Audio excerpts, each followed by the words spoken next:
Thanks. Okay, here, I want to raise with the Taoiseach the question of the homophobic and transphobic attacks being carried out by the ruling party in Poland, the Law and Justice Party. Like the Hungarian regime, they've engaged in continuous attacks on LGBTQI+ people. The Polish president has described homosexuality as a foreign ideology that is, quote, worse than communism. The Archbishop of Krakow has described it as a rainbow plague that is worse than Bolshevism. There's a certain trend in terms of analogies.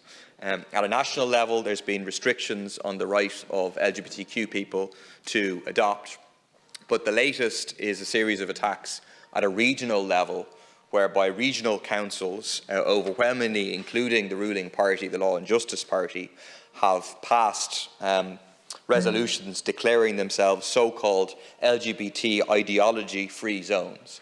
In reality, of course, they mean LGBT-free zones, which in reality means that for LGBTQ+ people, who are inevitably, of course, still there and present, that being out would represent a serious danger to their health and their lives, the danger of being faced with what is effectively state-sanctioned violence. So I want to send People Before Profit solidarity to LGBTQ+ activists in Poland and socialists who are fighting against these attacks. Context. And in terms of the rule of law issue that you and others have raised, it is a very serious issue that the Polish Constitutional Tribunal ruled that aspects of Article 1 and 19 of the Treaty on the European Union are incompatible with the Polish Constitution.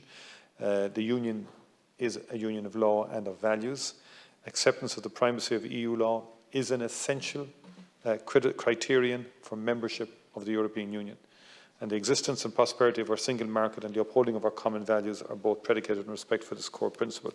Now, it's important for the EU to have necessary tools to monitor the rule of law across member states and respond effectively to challenges where they arise.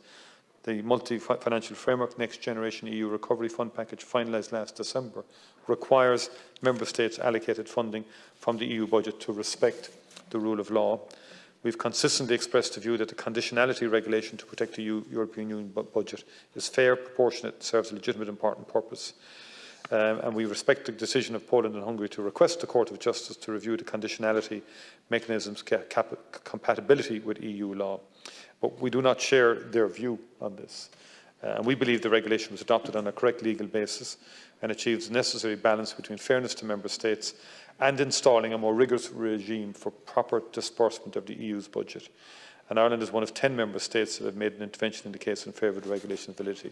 Point being really that that's the mechanism really that we can get some traction in relation to adherence to the rule of law within the European Union. Proceedings in relation to Hungary and Poland under Article 7 of the Treaty on the European Union are ongoing, and there have been a number of hearings at the General Affairs Council. Ireland supports the continuation of Article 7 proceedings. We hope discussions at Council level can continue towards a constructive resolution. I do believe this will come up at this week's meeting. I think it would be improbable that it wouldn't, and I think that will be an issue for our agenda. On the Western Balkans, if I could say that I met with the first of all, we agree in the accession programme. We think it's gone on too long, it's gone on too slowly. We've benefited from the European Union journey. We joined the European Union formally in 1973, and we've benefited enormously from it. And we believe the Western Balkan countries deserve the same. I had bilateral meetings with Prime Minister Edi Rama of Albania and Prime Minister Zoran Zaev of North Macedonia. Both are very frustrated or disappointed that the summit did not open the way for accession talks with their countries to begin. There's an issue between Bulgaria, again, in relation to North Macedonia. We hope that can get resolved before Christmas. The electoral cycle might have had an impact there. We're a long-standing supporter of an EU pathway for the Western Balkan countries because I agree with you. It would be transformative for stability and peace in the region, but it also would be transformative for the countries concerned. And so we were unequivocal in our articulation of that at the meeting in Slovenia. Was it last week or the week before? The weeks are coming fast.